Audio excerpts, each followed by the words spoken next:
بچوں کا رمضان، بچوں کا رمضان، نیکی ہے تلاوت کرنا.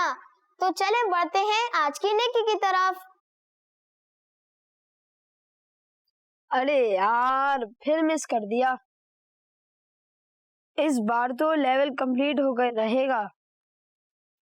آخر یہ کیا کر رہے ہیں؟ یس فرسٹ لیول کمپلیٹ. پریشان کر دیا انہوں نے تو. صوبان بھائی. جی صوبان بھائی فون رکھیے.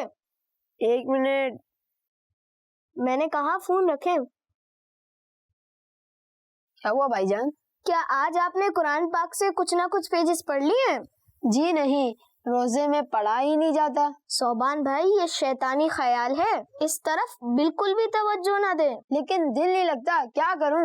جب بھی آپ کو اس طرح کے خیال آئیں تو یہ سستی اور ان باتوں پر غور کریں. قرآن پاک پڑھنا تھوڑے وقت میں ہزاروں نیکیاں کمانے کا آسان ذریعہ ہے، کیونکہ جب کوئی شخص قرآن پاک پڑھتا ہے تو اسے ہر حرف کے بدلے میں نیکی ملتی ہے. قرآن پاک قیامت کے دن اپنے پڑھنے والوں کی شفاعت کرے گا اور اللہ پاک قیامت کے دن قرآن پاک پڑھنے والوں کو بہترین ثواب عطا فرمائے گا. اسی کے ساتھ یہ بھی غور کریں کہ ہم جس خدا کے ماننے والے ہیں یہ اسی کا کلام پاک ہے. اگر ہم ہی اسے نہ پڑھیں گے تو پھر کون پڑھے گا؟